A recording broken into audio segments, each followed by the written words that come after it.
Okay, let's talk about Picasso. I mean, you definitely know the name, right? It's pretty much synonymous with modern art. But the real story here is about an artist who didn't just make cool paintings. He looked at the rulebook, tore it to shreds, and completely reinvented how we even see the world. So let's get into it. First off, we just have to wrap our heads around the sheer scale of this man's work. 50,000. Just let that number sink in. That's how many distinct artworks he created. We're talking paintings, sculptures, drawings, ceramics. It's an absolutely superhuman level of creativity, and he kept it up for nearly 80 years. So yeah, the volume is just staggering. But it's not just about how much he made. It's about the impact of what he made. And that brings us to the big question we're tackling here. How in the world did one person become such a force of nature that he could literally bend the entire course of art history? To figure that out, we have to go right back to the beginning, because his journey didn't start with him being a revolutionary. Nope. It started with him being a kid whose talent was so off the charts it was almost frightening. And I'm really not exaggerating. The story goes that his first word wasn't mama, but biz, which is short for lapis, the Spanish word for pencil. His dad, also an artist, taught him.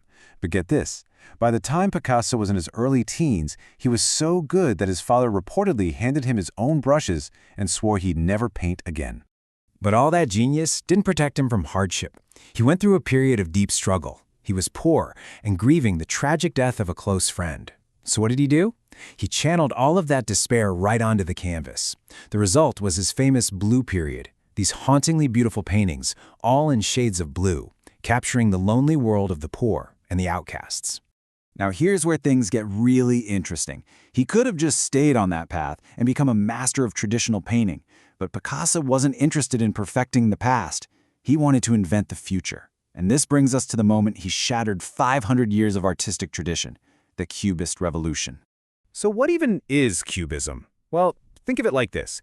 Imagine you could see an object from the front, the side, and the back, all at the exact same time. And then you could somehow flatten all those different views onto a single canvas. That's the radical, mind-bending idea at the heart of it all.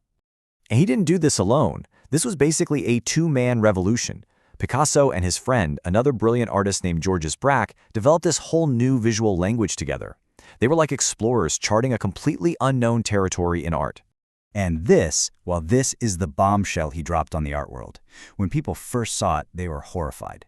I mean, the figures are fractured, the perspectives make no sense. It was a total assault on the polite, traditional idea of what a painting should be. And after this, art was never, ever the same. But here is the most important thing to understand about Picasso. The man was allergic to standing still. The moment he mastered a style, he was already moving on. Cubism was world-changing, but for him, it was just one phase. He was this unstoppable engine of reinvention, always reacting to his own life and the crazy times he lived in.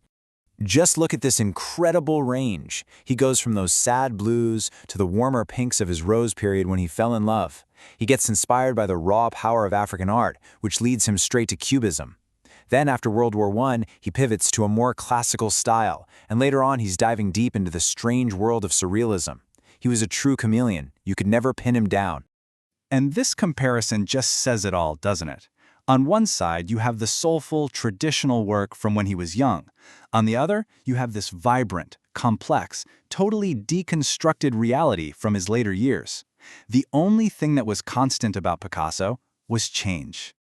But even with all these wild new styles, he never lost his ability to convey just raw human emotion. Look at The Weeping Woman.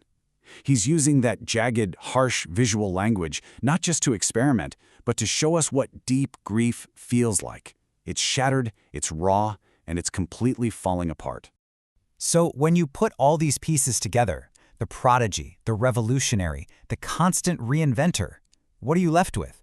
What is the enduring legacy of this absolute titan of art? Well, you can't talk about his legacy without talking about Guernica. This massive painting was his furious, gut-wrenching response to the bombing of a town during the Spanish Civil War. It's not just a painting, it is a timeless, universal scream against the horror of war. It cemented his status not just as an artist, but as a kind of global conscience. So how did he do it all? How was he so prolific? Well, Picasso gave us the answer himself. Action is the foundational key to all success. He didn't just sit around waiting for inspiration to strike. He went to the studio and he worked, day in and day out. His genius was completely tied to his relentless work ethic.